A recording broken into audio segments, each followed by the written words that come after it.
guys, what's up? It is Caleb Downing, and we are back with the Mini M4 in 300 Blackout. And today, we are going to put our 30 cal suppressors on this thing and see what happens. Now, spoiler alert, I'm shooting this intro after I've actually shot the video, and this sucker ran. If you've been following the channel very much, you know that we've had some issues here and there trying to get this thing to cycle and work it out and open up the gas port, yada, yada, yada. I don't think we had a single malfunction today. It's amazing. It does not hold open on the last round, right? It doesn't do that yet. It did it once at the very end. So we might be breaking this thing in, but it's cycled, dude. Supers and subs. So we're shooting, I think it's 145 grain or something like that, Wolf supers, and then 200 grain Bone Frog.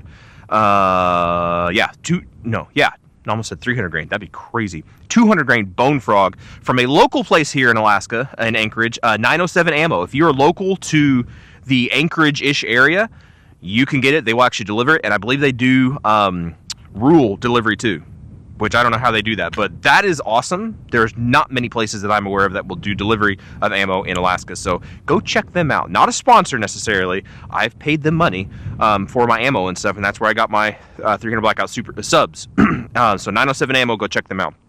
Anyway, other than that, we're not going to go over full build on this. That's a different video, but we're going to go over what suppressors function, work, sound the best on this system. Again, 7.5 inch direct impingement, nothing extremely special about this, no adjustable gas block.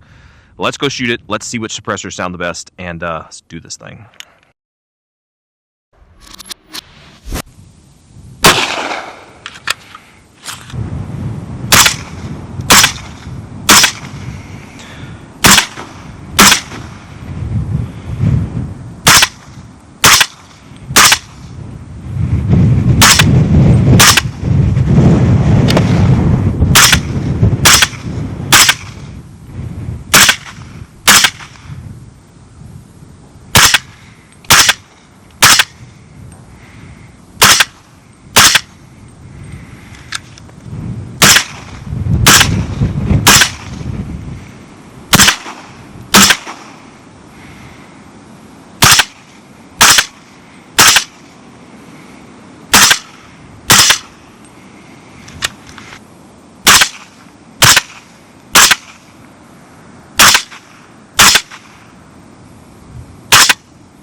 All right, guys, here we go. So that was it. That was fun. I think that was really cool. Like I said in the intro, which was shot like 15 seconds ago, this guy ran. I'm extremely happy with that. He ran, he cycled, it was great. Maybe part of that is we lubed it. I don't know if we've lubed this thing up, but I just sprayed the bolt carrier group down, sprayed the inside of the receiver down. My fingers are freezing now. But sprayed it down, it's still wet. and it's cycled, dude. It's like we didn't have any of those issues with it not wanting to pick up a round the first round, and we were using 300 Blackout magazines. So that, I think, is a huge deal. We had a Magpul magazine we ran all day, and it worked. Functioned, cycled great.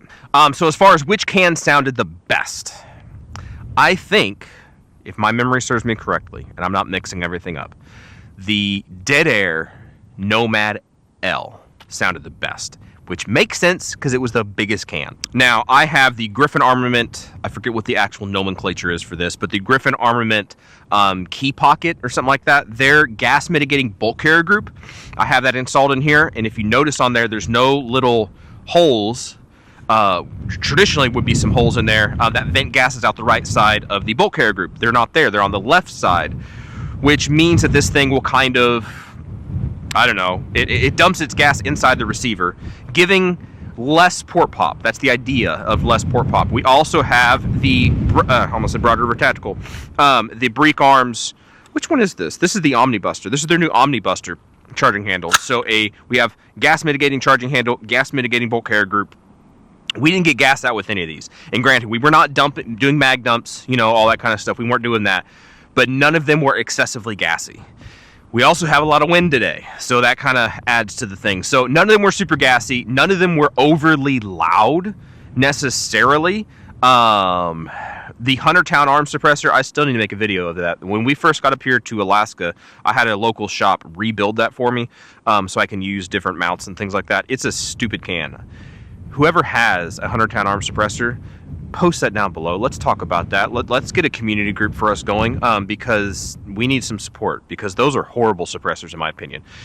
There's some things you can do to fix them, but anyway, that can was loud. I think on supers it was loud. On subs, everything sounds good on subs. You gotta really foobar it up to make a suppressor that doesn't sound good with subs. With supers, yeah, you gotta do a little science to it, and I think they all did pretty dang well. I'm not going to say if one can was like the outshining outmost. I mean, I'm not running around and doing super secret squirrel ninja John Wick stuff. If I was, I would pick something very small. Since they all sounded good, I mean, this is a good example of a good suppressor that would work, not just because it's the latest one that I have, but the Precision Armament TiTrex 300 Ti, since it's so lightweight and it's 30 cal, you barely notice it on the end of your gun on a little thing like this. On some of those cans, like the Quiet Bore, there's that wind again. It sounded good, but that thing was long and it's heavy. Even like the Nomad-L, it is so long. It's not necessarily extremely heavy, but it's a long sucker. So it depends on what you're going for. If you want short and sweet, then really, and I didn't shoot it because it's a 9mm can, but the Spectre 9 or the 9K. If you're going to be shooting subs and you want to be really quiet and just run around and have a little bitty can, that's a great option. But those are 9mm cans, and I just did 30 cals today. Anyway, enough rambling and talking. Let's go down in the comments. Let's talk about which one you think works best. Which 30 cal suppressor do I not have that I didn't run that you think I need to get and add to the lineup, as it were? Which one would you guys want over your experiences and your knowledge and your know-how on a 7.5-inch dedicated 300 Blackout gun? Which can should sit at home on a build like this? Let's hear your opinions, your thoughts down below. Let's go do it. Y'all be good to be safe. Appreciate you guys, and let's go talk about it in the comments. See ya.